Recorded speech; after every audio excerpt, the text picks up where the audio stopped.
수동으로 해야 되겠어.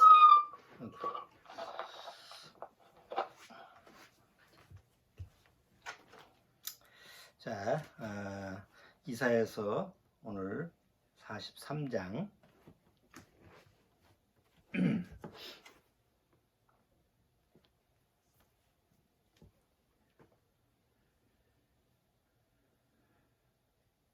43장 1절서부터 7절까지 이사야서 43장 1절서부터 7절까지 같이 한번 읽어보겠습니다. 야곱아, 너를 창조하신 여호와께서 이제 말씀하시느니라. 이스라엘아, 너를 조성하신 자가 이제 말씀하시느니라. 너는 두려워 말라. 내가 너를 구속하였고 내가 너를 지명하여 불렀나니 너는 내 것이라. 내가 물 가운데로 지날 때에 내가 함께할 것이라. 강을 건널 때에 물이 너를 침몰치 못할 것이며 내가 불 가운데로 행할 때에 타지도 아니할 것이요 불꽃이 너를 사르지도 못하리니 대저 나는 여호와 내 하나님이요 이스라엘의 거룩한 자요 내 구속자임이라. 내가 애굽을 너의 속량물로 구스와 스바를 너의 대신으로 주었노라. 내가 너를 보배롭고 존귀하게 여기고 너를 사랑하였은즉 내가 사람들을 주어 너를 바꾸며 백성들로 내 생명을 대신하리니 두려워 말라. 내가 너와 함께하여 내 자손을 동방에서부터 오게 하며 서방에서부터 너를 모을 것이며 내가 북방에게 이르기를 놓으라. 남방에게 이르기를 구려하지 말라. 내 아들들을 원방에서 이끌며 내 딸들을 땅끝에서 오게 하라. 무릇 내 이름으로 일컫는 자 곧 내가 내 영광을 위하여 창조한 자를 오게 하라. 그들을 내가 지었고 만들었느니라. 잠깐 기도드리고 오늘 말씀 나누겠습니다. 하나님 아버지 감사합니다. 이 마지막 때 우리를 말씀으로 구원하시고 또 그 아들의 피로 속량하시면서 당신의 자녀로 삼아주셨습니다. 이 마지막 때 정말 세상은 혼미하고 또 하나님의 마지막 이 심판, 이 세상을 심판한다라는 그런 예고적인 여러 가지 모습들이 일어나고 있습니다. 그런데 대다수 사람들은 그것이 하나님의 마지막 이 세상을 심판하는 그런 경고임을 생각하지 못하고 그냥 세상에서 세상을 바라보는 그러한 정욕적인 마음으로만 살아가는 줄 압니다. 그러나 먼저 구원받은 심령은 이 마지막 때에 정말 주님의 이 말씀의 계시가 또 주님의 말씀의 성취가 성경을 통해서 어떻게 이루어지는지 항상 점검하고 또 그 말씀으로 경기하는 그런 마음의 자세를 가지고 살아가야 될 줄 압니다. 오늘도 이스라엘 민족이 하나님의 약속대로 다시 그 약속의 땅, 가나안 땅, 그 이스라엘 땅으로 돌아오는 그 하나님의 말씀의 성취를 살펴보면서 이 마지막 때에 하나님의 뜻을 생각해 보도록 하겠습니다. 주님께서 함께 하셔서 말씀의 지혜와 총명을 허락해 주옵소서. 예수님의 이름으로 기도드리옵나이다. 아멘.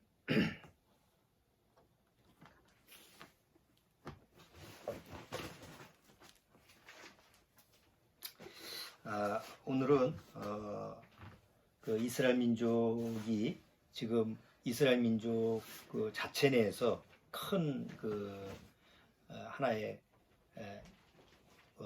큰 일이라고 그러죠.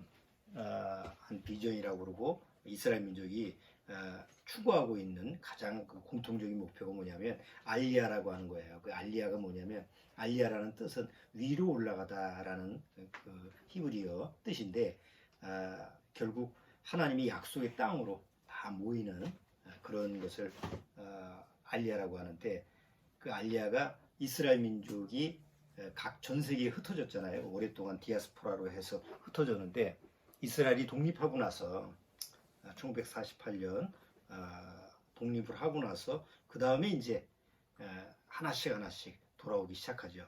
처음 돌아왔을 때 뭐 얼마 안 되지, 한 200여 명밖에 안 되는 그런 작은 그런 숫자인데 지금은 거의 뭐 1,000만 명 가까운 그런 인구를 가지고 있는 그 이스라엘 민족의 모습을 한번 살펴보면서 그게 우연히 이루어지는 것이 아니라 성경을 통해서 하나님이 이미 말씀하신 대로 하나님의 말씀대로 그대로 성취된다라고 하는 것을 우리가 살펴볼 수가 있어요.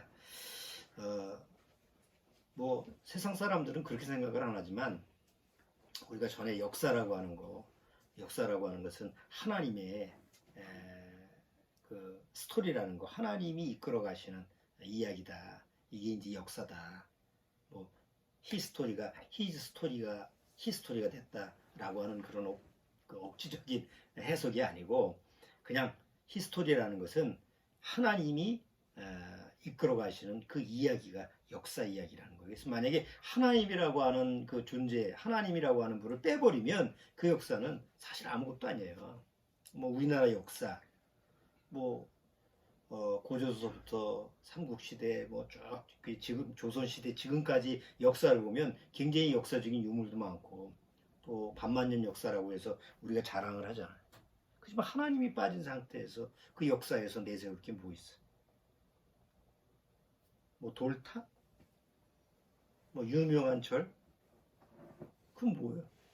불나면 싹 없어져 버리고 산불나면 또 강원도에 유명한 몇백 년, 몇천 년 된 고철도 다 한꺼번에 그냥 사라져 버리는 거 아니에요?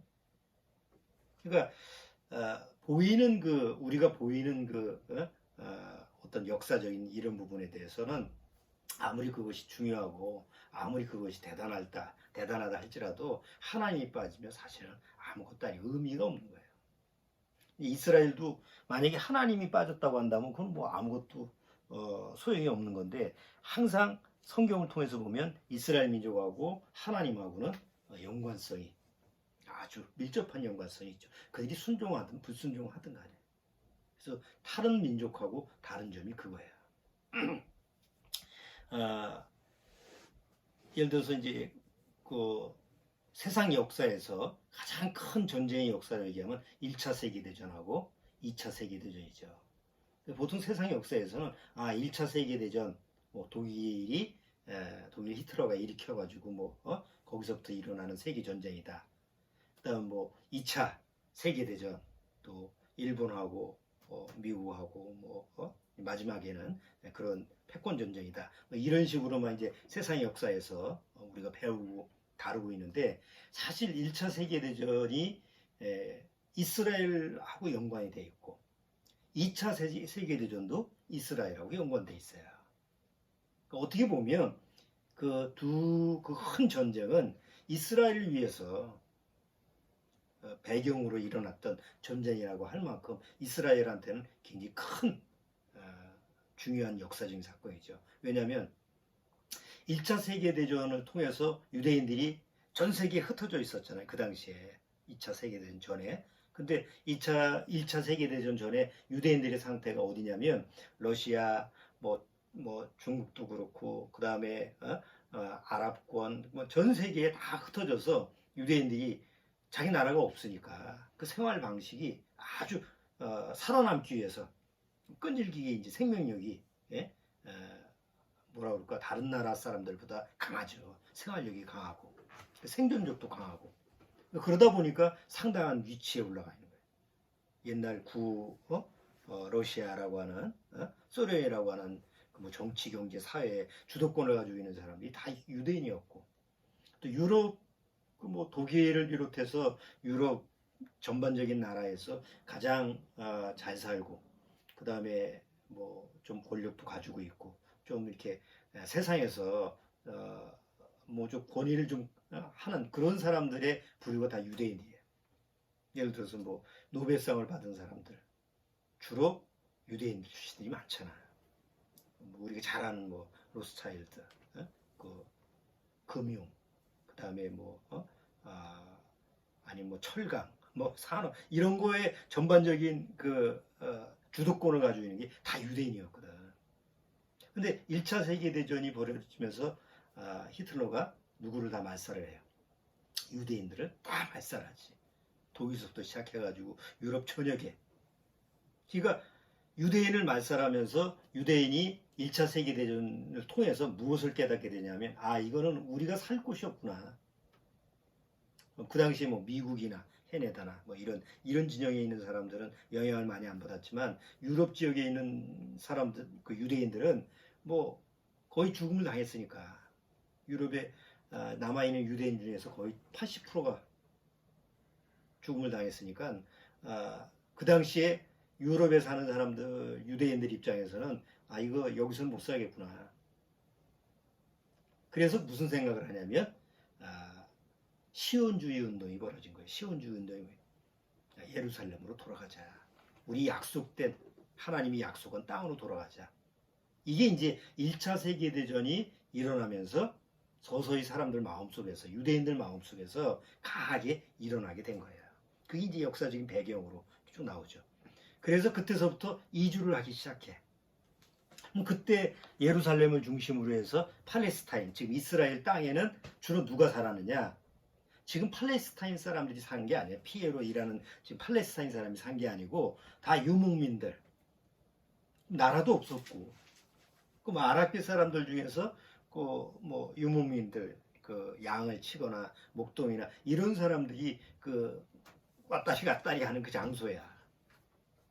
근데 거기 이제 유대인들이 한 사람씩 두 사람씩 들어와서 정착하게 거기에 사는 사람들하고 그렇게 뭐 사이가 나쁘거나 이러질 않고, 뭐 수많은 사람들이 온 게 아니니까 소수의 사람들이 이주해 와서 같이 섞여서 살고 뭐 그러다 보니까 이제 같은 그런 유목민 그런 사회적인 분위기를 가지고 그렇게 이제 살게 된 거죠.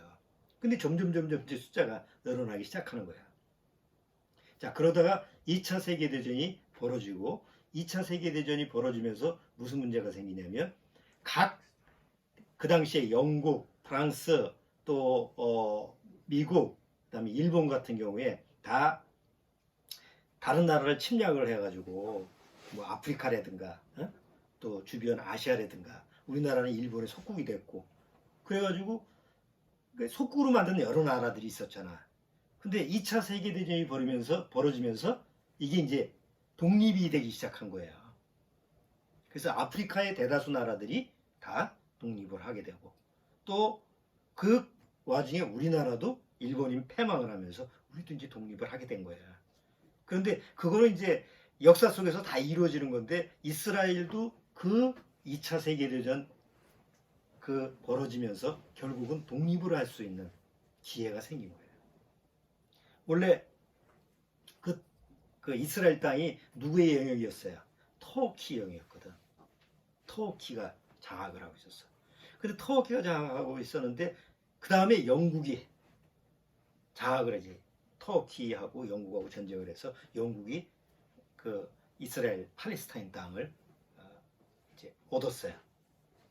그리고 2차 세계대전이 벌어지면서 결국은 영국이 떠나고 이스라엘하고 작업을 하면서, 비밀리에 작업을 하면서 독립을 선포하게 된 거예요.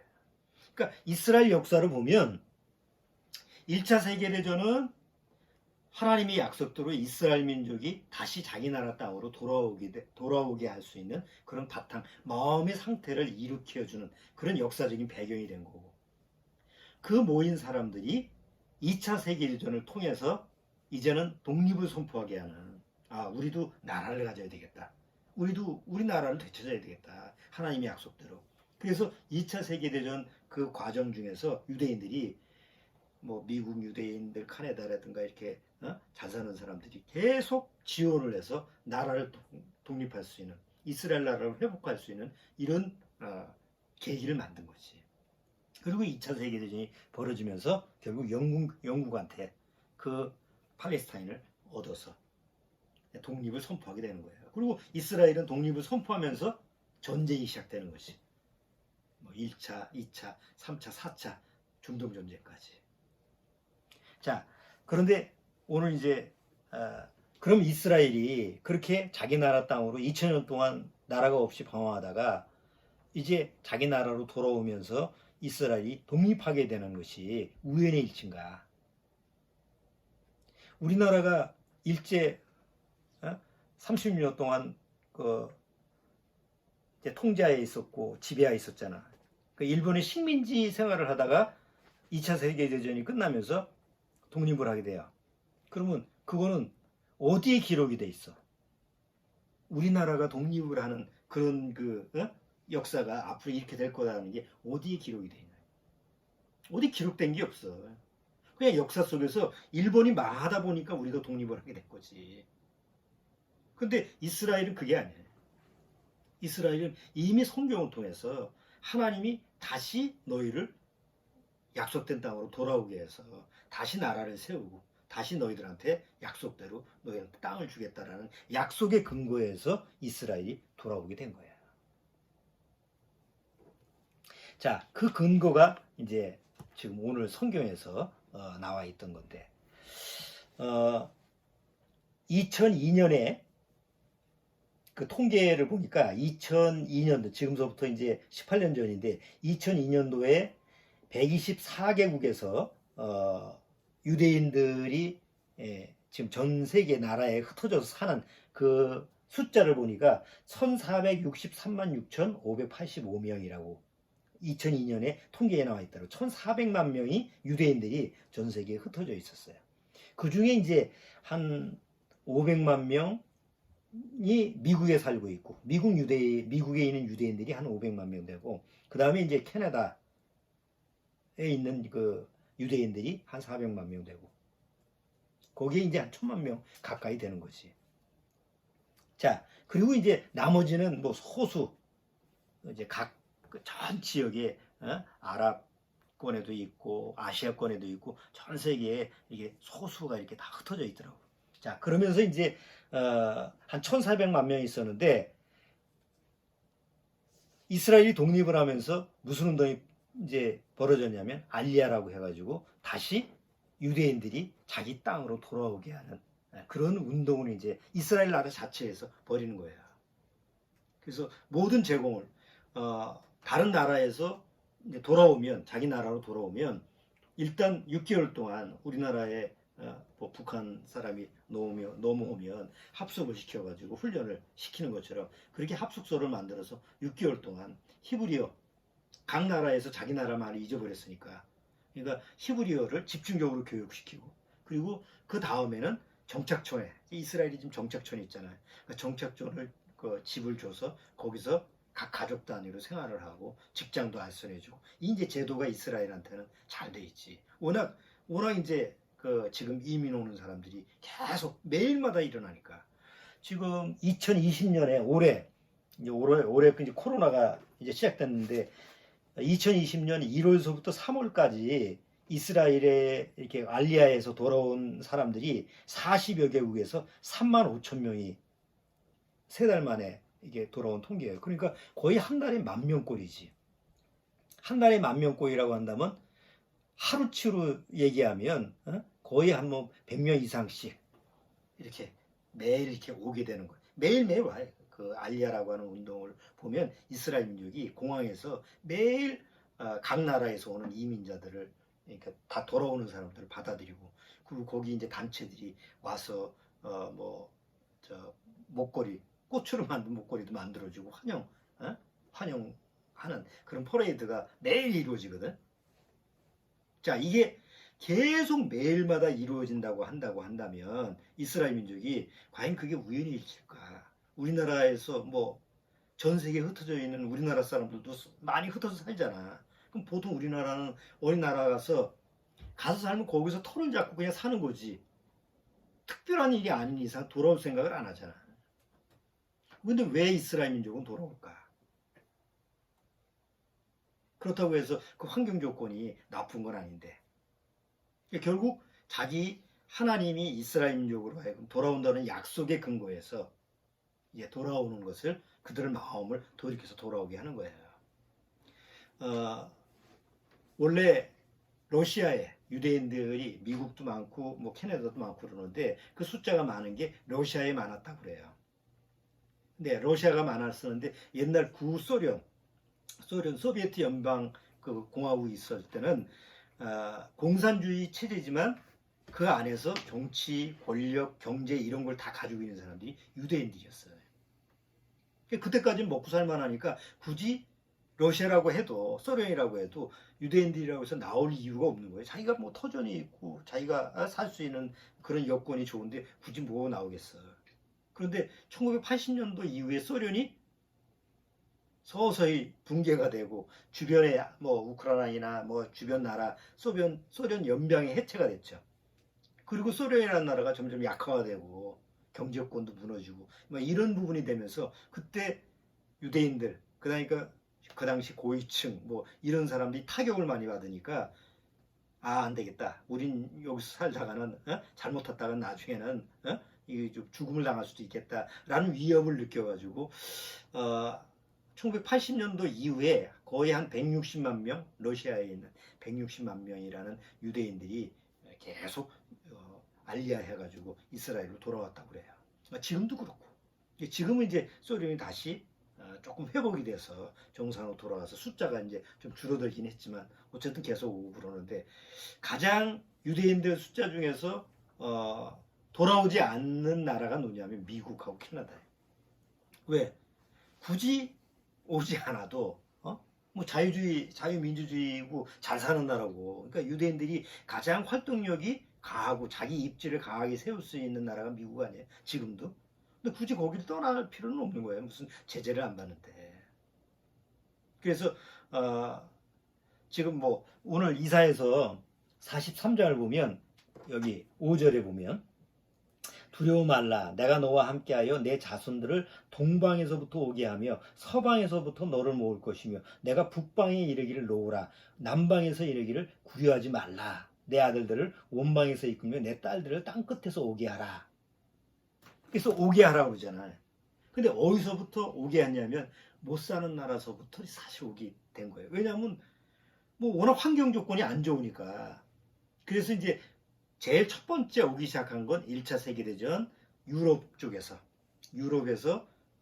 이스라엘로 많이 오게 되고 그 다음에 오게 되는 쪽이 어디냐면 저 아프리카 쪽에서 유대인들이 오는데 특히 이디오피아 여기 이디오피아에서 오게 한다라고 하는 것이 아까 이사에서 봤는데 이사에서 11장 한번 봐봐요. 여기 뭐 11장 보지 않아도 됐네. 여기 43장에도 나와 있어요. 여기 보면 3절에 보면 대저 나는 여호와 내 하나님이여 이스라엘의 거룩한 자여 내 구원자임이라 내가 애굽에서 너희 속량물로 구스와 스바를 너희 대신으로 주었노라. 여기 구스가 이디오피아거든. 근데 이사에서 11장을 한번 봐요.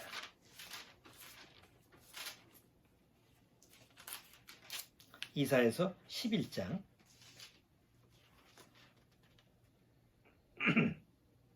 11절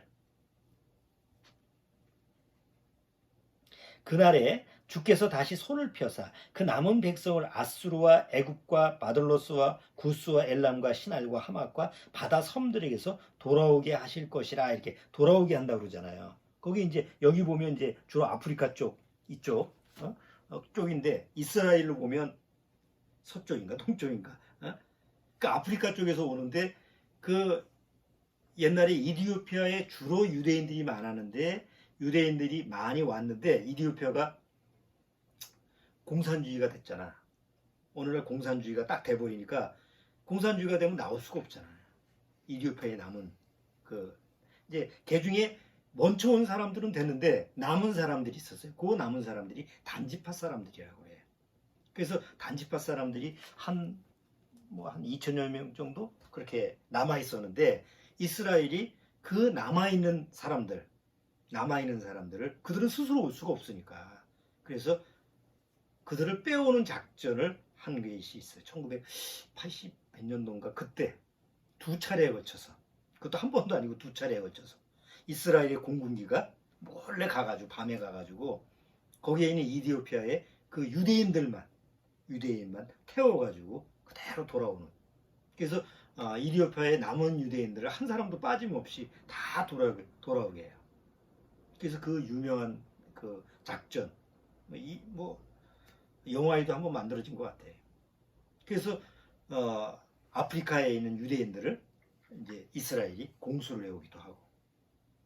자 그런데 아까도 얘기했듯이 유대인들 중에서 이스라엘을 돕고 같은 유대인을 많이 돕기는 해도 정작 알리야에는 잘 동참하지 않는 이런 나라가 이제 미국과 캐나다, 그 다음에 호주 이렇게 나라 그냥 잘 사는 나라였는데 작년에 호주에서 뭐가 일어났어요?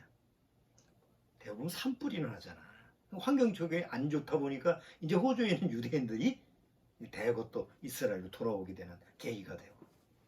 그리고 이제 요번에 코로나 사태가 벌어진 거예요. 그러니까 코로나 사태가 벌어지면서 미국에 있는 유대인들이나 캐나다에 있는 유대인들이 알리아에서 돌아오는 숫자가 급격히 늘어났다고 그래요. 물론 이스라엘도 코로나가 발생을 했지만 미국보다는 통제가 가능하고 또 철저하게 뭐 그런 거를 이스라엘 나라에서 통제를 하고 뭐 처리를 하니까 그 유대인들 중에서 이제 우리 이스라엘 땅으로 가는 게 낫겠다. 거기가 좀 안전하다. 또 왜 요새 반유대주의가 점점 심해지잖아. 그러니까 유럽서부터 반유대주의가 심하니까 유럽에 그래도 그래 아예 난 그냥 남아있을래라고 하는 사람조차도 이제는 가야 되겠구나. 더 이상 우리가 있을 곳이 없구나 라는 생각을 하게 된 거예요. 그리고 미국도 점점 지금 뭐예요? 인종차별이 시작되는데 사실은 지금 흑인 문제 때문에 경찰관이 흑인을 해서 그것 때문에 이제 지금 뭐 데모가 일어나고 막 그러잖아. 근데 흑인만이 인종차별이 아니잖아. 유대인들이 지금 권력을 가지고 있으니까 그렇지. 어느 날 시간이 지나가다 보면 점점 유대인들조차도 피해를 안 입을 수가 없지. 그러니까 그런 면이 자꾸 환경이 조성이 되는 거예요. 그럼 그거를 우리가 그냥 우연의 사건으로 볼 수 있느냐. 지금까지 쭉 역사를 얘기해 보면 이미 성경을 통해서 하나님이 이스라엘 민족을 다 돌아오게 하시겠다는 약속의 근거에서 일이 이렇게 상황이 벌어지고 있는 거죠.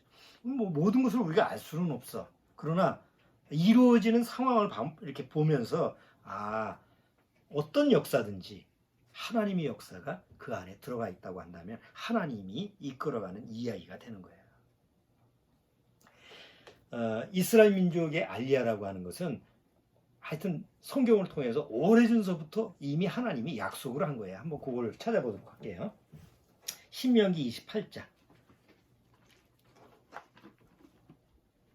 신명기 28장.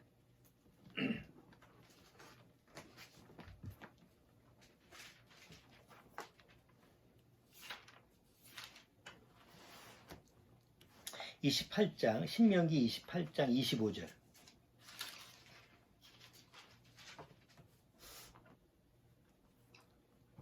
자, 신명기 28장 25절에 보면 여호와께서 너로 내 대적 앞에서 패하게 하시리니 내가 한 길로 그들을 치러 나가서는 그들의 앞에서 17길로 도망할 것이며 내가 또 세계 만국 중에 흩음을 당하고, 여기 세계 만국 중에 흩음을 당한다는 게 뭐예요? 그게 디아스포라지. 전 세계에 흩어져 버리는 거예요. 그럼 왜 그러냐? 여기 앞에 보면 내 말에 불순종하면, 내 말을 순종하지 않으면 이런 결과를, 이런 역사를 너희가 당하게 될 거다라는 예언이 되어 있는데, 실제로 이스라엘 민족이 하나님의 말씀을 불순종하고 예수님이 오셨을 때는 하나님의 아들을 죽이는 것까지 하다 보니까 결국은 하나님 말씀대로 전 세계에 흩어져 버리는 거잖아요. 37절에 여호와께서 너를 끌어가시는 모든 민족 중에서 내가 놀램과 속담과 비방거리가 될 것이라. 가서 잘 사는 게 아니야. 가서 오히려 비방거리가 되고 오히려 핍박을 당하고 그런 고통을 당하게 된다는 얘기죠. 그 다음에 64절에도 64절. 자, 64절. 여호와께서 너를 땅 이 끝에서 저 끝까지 만민 중에 흩으시리니 내가 그곳에서 너와 내 열조에 알지 못하던 목석 우상을 섬길 것이라. 여기 하나님께서 너를 이 땅 이 끝에서 저 끝까지 만민 중에 흩으신다. 아니, 보통 우리나라도 뭐 보면 전 세계 구석구석 안 들어가서 사는 데는 없더라고 보니까. 여기 텔레비전에 보면 어디 세계 우리나라에 사는 사람들 가서 이제 탐방을 해가지고 보여주잖아. 그러면 뭐 어디 구석구석에 다 살더라고. 저 몽골 어디래도.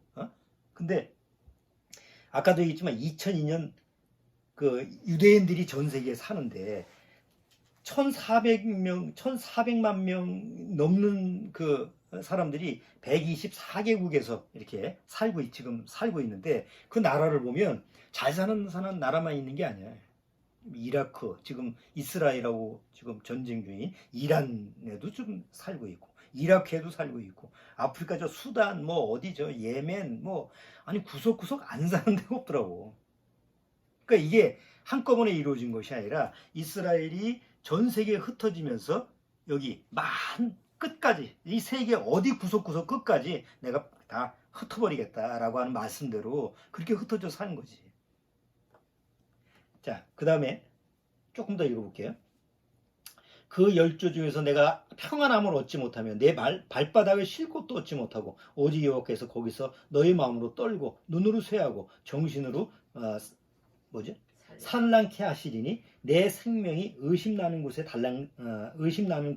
달린 것 같아서 주야로 두려워하며 내 생명을 확신할 수 없을 것이라. 그러니까 늘 자기가 사는 곳에서 불안하고 두렵고 사는 거야. 환경이 그렇게 만들어지니까. 그러니까 그런 상태에서 이스라엘은 항상 마음에 어떤 마음을 일으키겠어요? 아, 하나님이 우리한테 주신 약속의 땅이 있었지. 그 약속의 땅으로 돌아가야지. 이런 마음을 갖게끔 하기 위해서 하나님이 이렇게 이스라엘 민족들을 이끌어 갖고 오시지. 자, 예레미야도 한번 보죠. 예레미야서 신명기 한번 조금 더 보고 신명기 30장. 자, 30장에 보면 그냥 흩어버리는 게 아니죠. 하나님은 흩어버렸다가 30장 1절 내가 내게 진술한 모든 복과 저주가 내게 임함으로 내가 내 하나님 여호와께 쫓겨간 모든 나라 가운데서 이 일이 마음에서 기억이 나거든 너와 내 자손이 내 하나님 여호와께로 돌아와 내가 오늘날 내게 명한 것을 온전히 따라서 마음을 다하고 성품을 다하여 여호와의 말씀을 순종하면 내 하나님 여호와께서 마음을 돌이키시고 너를 긍휼히 여기사 내 포로를 돌리시되 내 하나님 여호와께서 너로 흩으신 그 모든 백성 중에서 너를 모으시리니 너희 쫓겨간 자들이 하늘가에 있을지라도 내 하나님 여호와께서 거기서 너를 모으실 것이며 거기서부터 너를 이끄실 것이라. 내 하나님 여호와께서 너를 내 열조가 얻은 땅으로 돌아오게 하사 너로 다시 그것을 얻게 하실 것이며 여기 다시 돌아와서 하나님이 그 땅을 얻게 하신다는 약속이 돼 있잖아요. 그러니까 전 세계에 흩어져 있는 것만 약속되어 있는 게 아니라 다시 돌이켜서 돌아와서 그 땅에서 다시 살게 하겠다라는 약속도 들어가 있는 거예요. 이게 성경에 예레미야에도 기록되어 있고 에스겔도 기록되어 있고 이사야에서도 기록되어 있고 계속 선자들이 그 말씀을 선포하게 된 거지. 그리고 우리는 이제 그것을 지금 목격을 하게 되는 거예요. 자, 예레미야도 한번 볼까요? 예레미야 16장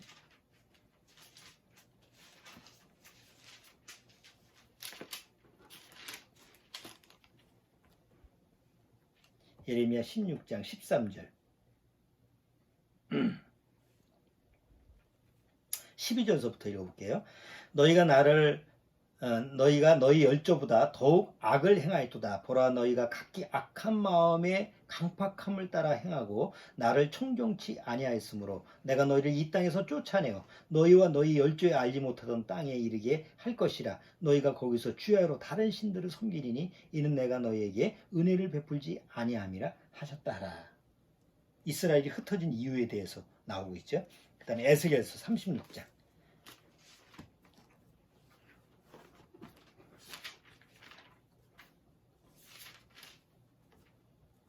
에스겔서 36장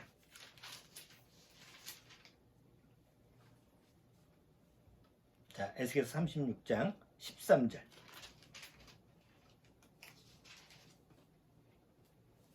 36장 13절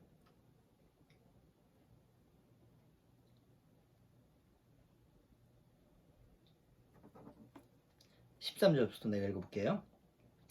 나 주 여호와가 말하노라. 그들이 너희에게 이르기를 너는 사람을 삼키는 자요 내 나라를 백성을 제한 자라 하거니와 내가 다시는 사람을 삼키지 아니하며 다시는 내 나라 백성을 제하지 아니하리라. 나 주 여호와의 말이니라. 내가 또 너로 열조의 수치를 듣지 않게 하며 만민의 비방을 다시 받지 않게 하며 내 나라 백성을 다시 넘어뜨리지 않게 하리라. 나 주 여호와의 말이니라 하셨다 하라. 다시 이스라엘 민족을 회복시켰을 때는 내가 그들을 더 이상 비방거리가 되게 하거나 아니면 다른 민족한테 뭐 속박하거나 이렇게 하지 않겠다는 약속을 하죠. 그 다음 조금 더 지나서 24절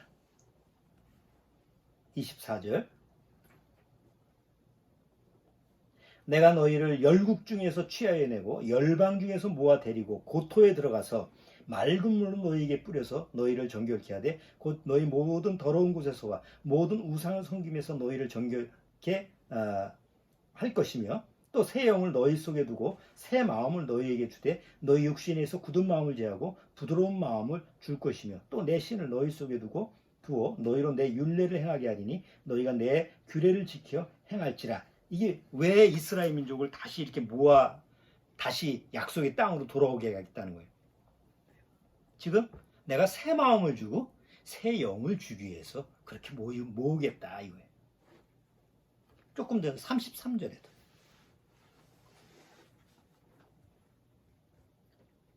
자 33절 나 주 여호와가 말하노라. 내가 너희를 모든 죄악에서 정결케 하는 날에 성읍들에 사람이 거접되게 하며 황폐한 것이 건축되게 할 것인즉 전에는 지나가는 자의 눈에 황폐하게 보이던 그 황무한 땅이 장차 기경이 될지라. 사람이 이르기를 이 땅이 황무하더니 이제는 에덴 동산같이 되었고 황량하고 적막하고 무너진 성읍들의 성벽과 거민이 있다 하리니 너희 사면에 남은 이방 사람이 나 여호와가 무너진 곳을 건축하며 황무한 자리에 심은 줄 아니라 나 여호와가 말하였으니 이루리라. 이스라엘 민족이 이제 1948년 독립을 하기 이전에 이스라엘이 들어오기 전에는 거기가 낙원이 아니고 황폐한 땅이라, 버려진 땅이니까. 그러니까 뭐 풀도 없고 그 사진을 보면 이스라엘이 그 이제 에덴 동산 같이 만든 우리 옛날에 교과서에서 기부츠 농장 또 견학도 옛날 새마을 운동할 때 우리나라가 거기 견학도가 그러잖아. 왜 뭐를 만든 거야? 사막을 그때 표시가 뭐냐면 사막을 옥토로라는 얘기거든. 아니 물이 없으니까. 근데 이스라엘 민족이 들어와서 유대인들이 들어와서 거기다가 다 수로를 깔아서 어디야 그 이스라엘의 그 물 내려오는 그 강의 수로를 따라서 관을 다 만들어서 사막에다가 다 깔아서 그 물을 뿌려가지고 거기서 옥토를 만들어요. 농장을 만든 거예요. 그러니까 옛날에는 황무한 땅인데 이스라엘 사람들이 들어와서 그거를 옥토로 만들어가지고 에덴 동산 같이 만든다 이거지. 그 여기 이미 성경에 그렇게 바뀌어지는 환경이 나오는 거예요. 아 이거 사람이 한 거 아닙니까? 이스라엘이 들어와가지고 이스라엘 유대인이 만든 거 아닙니까? 누가 허락한 거예요? 하나님이 그렇게 하시게끔 만드신 거예요. 물론 사람이 손으로 한 거지만 하나님이 사용하신 거지. 자 이렇게 해서 이스라엘이 지금 나라가 세워지고 그 다음에 인구가 1000만 명밖에 안 되는데도 전 세계에서 잘 사는 나라 쪽에 속하고 가장 강한 나라 쪽에 속하고 누구도 함부로 견딜 수가 없어요. 건들 수가 없어요. 지금 매일마다 이스라엘이 시리아를 공격해. 여기 가자 지구에서 뭐 하마스가 로켓을 하나 쏘았다. 한 발을 쏘았다 그러면 이스라엘은 그 다음 날에 한 10개를 그냥 완전히 쏟아부어. 그래도 누가 뭐라고 할 사람이 없어. 시리아 옆에 있잖아. 지금 이란이 와가지고 시리아에다가 군사기지를 만들어. 무슨 정보가 들어왔다 그러면 폭격기가 가가지고 완전히 거기 쑥대밭을 만들어. 그게 매일같이 이루어지는 일상이에요. 그런데도 주변 나라에서 욕은 하지만 함부로 할 수가 없어. 우리나라에서 그런 모션을 한번 취해봐. 난리가 나지. 예? 미국이 가만히 있어, 중국이 가만히 있어. 뭐 우리가 북한 뭐 어디 가서 뭐 먼저 뭘 쳤다. 그럼 가만히 있겠냐고. 국제사회에서. 이스라엘 나라는 누가 한 대 쳤다. 그럼 가서 그냥 죽도록 펴놔. 그럼 주변에서 욕을 해도 건들지 못해. 그 조그만 나라가. 근데 왜 그래? 하나님의 약속이 있잖아. 약간. 누가 너를 건들지 못하게 하겠다. 이게 나라야. 이게 나라냐? 이렇게 하는 게 아니고 이게 나라다운 나라야. 네? 그렇잖아? 뭐라고 김정일이 뭐 얘기하고 누구야? 그 밑에 저 똘매니 같은 김여정인가 그 뭐해서 뭐라고 씨부리고 그러면 말 한마디 잘못하면 뭐 한 대가 또 부셔버리고 그런 힘이 없잖아 우리는. 그런 주제도 못하고. 근데 이스라엘이라는 나라는 그걸 하는 거예요. 왜? 둘 중에 하나야. 미쳤든지 아니면 빽이 있든지. 정상이 아니고서는 그럴 수가 없잖아. 근데 미치지는 않았어. 그럼 뭘까? 그들이 믿고 있는 빽이 뭘까? 바로 하나님. 그러니까 구원을 받지 않았어도 그들 마음, 그들 정신세계 속에서 우리는 선민이 하나님을 믿는 민족이 하나님이 함께 하셔요. 그리고 하나님이 약속이 있어. 그게 지금 우리가 눈으로 목격하는 실제적인 이스라엘이라는 나라의 역사예요. 자, 그러면 우리가 이제 오늘 알리아라고 하는 부분에서 이스라엘 민족이 하나님 말씀대로 이렇게 전 세계에 흩어져 있는 그 유대인들이 하나씩 모이잖아. 그게 이제 실제로 이 지상에서 이루어지는 역사라고 한다면 어느 날 하나님이 전 세계에 흩어져 있는 구원받은 사람들을 한꺼번에 모으는, 지금처럼 이스라엘은 매일마다 이렇게 하루하루 이렇게 모이지만 구원받은 사람들을 하나님이 모으시는 것은 하루에, 한날에, 한시에 딱 모은다는 약속이 돼 있지. 그게 바로 휴거라는 거예요. 우리가 지금 오매불만 기다리는 휴거가 바로 그거예요. 근데 그게 어떤 장소에서, 이 지상에 있는 장소가 아니지. 이 지상의 어떤 장소, 거기다가 하나님이 구원받은 사람을 모아놓겠다는 게 아니고 하늘에. 예수님이 공중재림이 하셔서 하늘로 전 세계에 흩어져 있는 구원받은 성도를 한시 한때에 다 모으겠다. 그것도 예언이 돼 있잖아요. 예수님이 예언한 거죠. 뭐예요? 뭐라고 하셨어요? 예수님. 어떤 사람은 맷돌을 매다. 맷돌. 밥 먹다가, 요즘 얘기하면 맷돌은 그 당시 밥 먹을 때 맷돌을 갈아야 되니까 밥 먹다가, 어떤 사람은 밥 갈다가, 지금 일하다가, 어떤 사람은 잠자다가. 왜? 전 지구가 동그라니까. 우리는 낮인데 저 반대편 미국이나 이런 데는 밤이잖아. 이게 지구가 자전을 하면서 그 태양 주기에 따라서 우리가 낮과 밤이 시간이 다르잖아. 에? 시차가 다르잖아. 그러니까 만약에 하나님이 어느 날 구원받은 사람들을 자 올라오라 해서 동시에 올라가면 이 세상의 시간대 시차는 다 다른 거지. 어떤 사람은 자다가 올라간 사람이 있고, 어떤 사람은 밥 먹다가 올라갈 수도 있고, 어떤 사람은 일하다가 올라갈 수도 있고, 뭐 목욕하다가 갈 수도 있고, 뭐 그 상황은 없고, 화장실 가서 올라갈 수도 있는 거예요. 그거는. 그렇지만 그 시와 그때는 모르지만 한꺼번에 이루어지는 거예요. 그게 약속으로 이루어진다. 빨리 이루어졌으면 좋겠는데 어쨌든 그 때와 시기는 우리의 관여할 바는 아니고 하나님의 때에 있으니까 우리는 인내로서 기다리는 거죠.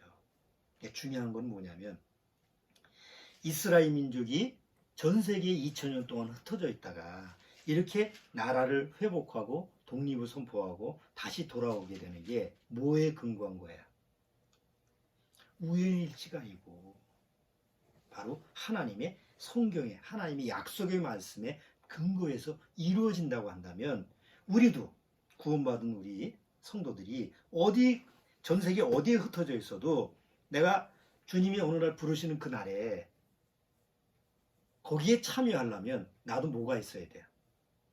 이스라엘 민족한테 하나님의 약속의 말씀이 있듯이 우리한테도, 나한테도 뭐가 있어야 돼요? 약속의 말씀이 있어야 된다는 거지.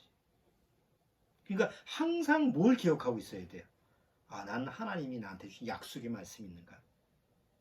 주변 환경이 어떻게 변하는가라고 하는 것을 바라보면 넘어지게 돼 있어. 왜? 주변 환경은 그러니까 내 의도에 맞춰서 움직이는 게 아니에요. 그렇잖아요. 지금 코로나가 왔는데 이게 뭐 종식이 될지 아니면 진행이 될지 또 어떤 사건이 벌어져서 어떻게 환경이 나빠질지 우리는 몰라.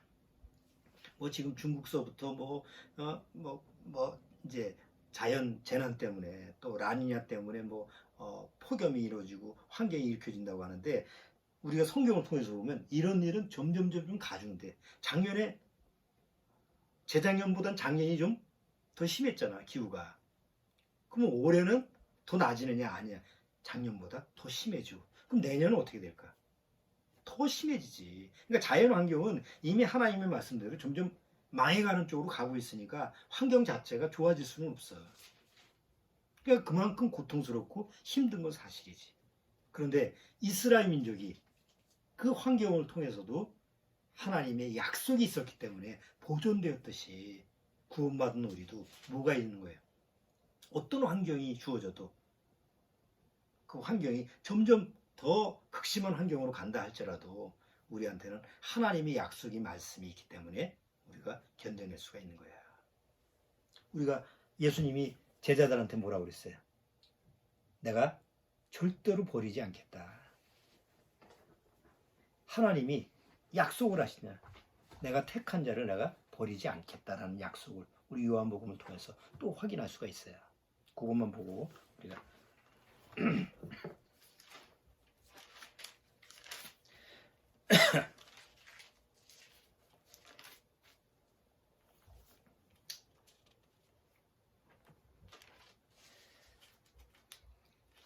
몇 장에 있을까?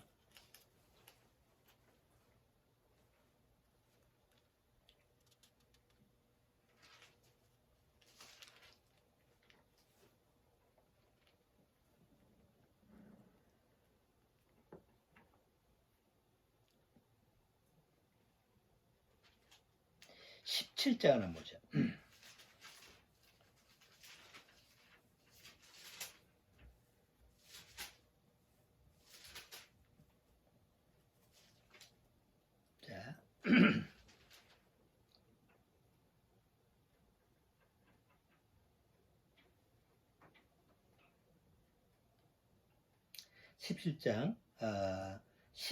자, 17장 20절부터 내볼게요.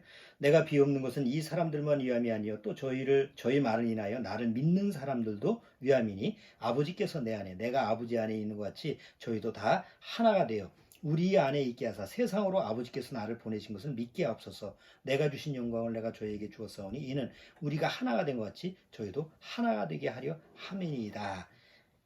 구원받은 사람은 뭐야? 둘이 아니라 하나야.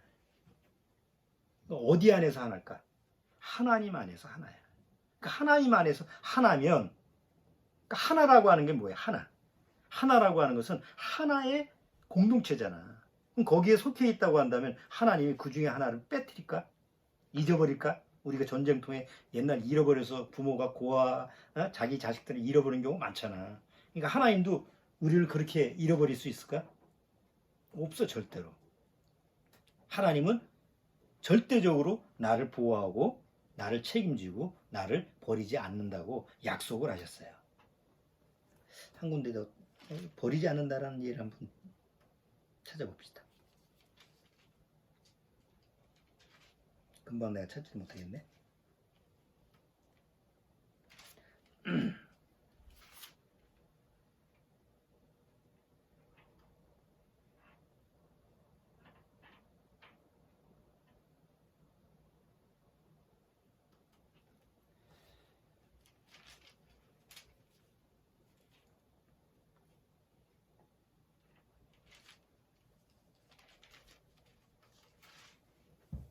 요한복음 10장에 있네.